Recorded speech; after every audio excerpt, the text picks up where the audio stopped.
What is up and welcome, ladies and gentlemen, and back to review a very awesome movie film that is Baby Driver, directed by the amazingly talented Edgar Wright, starring Ansel Elgort, Lily James, Jon Hamm, Jamie Foxx, Eiza Gonzalez. I don't know how else to say her first name, so my bad if I'm botching that name up. And this whole little movie film is all about the title character Baby, played by Ansel Elgort. He's just a young guy just going about the world, and he's not the best profession in the world, but he is a getaway driver for Kevin Spacey.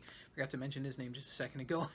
And yeah, for all the various crimes that Kevin Spacey needs somebody to be that getaway driver, and that is Baby. He is the guy who he always counts on. He's the guy that he wants for the job every single time with whatever crews he's working with to rob various banks or rob various places, whatever. And that is up until the point where Baby thinks, you know what, life is too short and I'm just kind of done with this side of life. And Lily James comes into the picture as the love interest for him, and both of them have great chemistry, like legitimate chemistry. They have both the same feeling of the world. They're just kind of done with a lot of things. She has a very terrible waitress job. He has this terrible getaway driver job. They both just want to up and quit and just have a life together.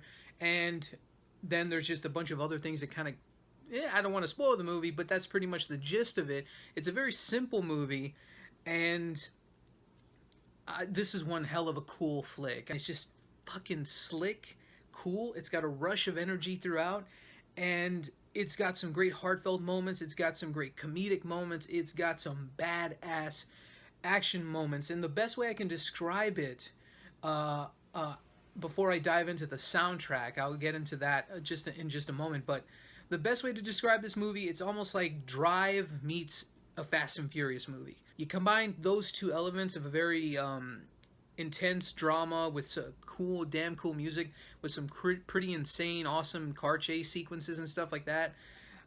Combine those elements together and you got one damn great movie. The soundtrack is what makes this movie. I love the tagline, all you need is one killer track. I mean, I'm not the biggest music fan in the world or anything. I listen to a fair share of music as much as the next guy. But very much like Drive, in that essence, that this movie has such a great soundtrack that I cannot wait to re-listen to. I think I put it on my Spotify list now that I think about it. But I could get very redundant. I have very little to say. There's only some very minor nitpicks in this where I would say, some of the character motivations could be a little bit rushed, if that, and some of the, a few moments could have been a little bit more expanded upon, I guess, but I have very little negativity to say about this movie. I think the biggest star, though, is Ansel Elgort. The guy just radiates this very cool, introverted type character. Again, very reminiscent of Ryan Gosling. It's that strong, silent character, and the reason, of course, I had to briefly mention this, but the reason that he has music going about his daily life is because of an accident that happens in the film, and he has ringing in his ears on a constant level. So he's literally 24 hours a day, 7 days a week, listening to music. And literally the way Edgar Wright directs this film, choreographing movements and fluidity with just somebody walking to gunfire, choreographing that with music. I mean, I thought choreographing fights and stuff like that, like in Scott Pilgrim or in like Hot Fuzz back there, like all those very awesome action scenes that he's done before, but choreographing that with music, I mean, that's a whole other level of awesomeness. I mean, he came very close to something like that with Scott Pilgrim, but this was just another level. I want to rewatch this again.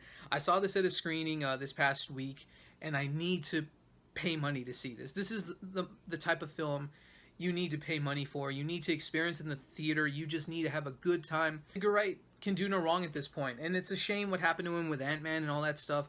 That's a whole other ordeal, but this proves the guy can make amazing films, and it's such a cool, stylized, romantic, comedic, heartfelt, and action-packed movie that's so cool and such a rush of awesome energy that I can't say enough words to do it justice. That'll do it for my review of Baby Driver. Ladies and gentlemen, thank you so much for watching, staying tuned in, staying subscribed, and all I can say is some quick shameless plugs. Follow me and my buddy Daniel on our podcast, The Fan's Guide to Animation.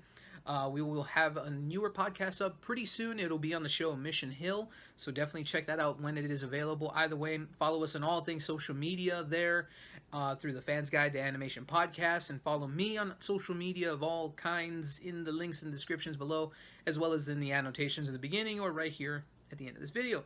So yeah, all that and more. Thank you so much for watching once again, ladies and gentlemen. Thank you. It's been a long time coming for our new review to come out, so I'm happy to do it for this movie. I wanted to talk about it with you all, so thank you for being an awesome person and staying tuned in. So I'm Anthony Flores with Worth a Watch, and keep going to the movies.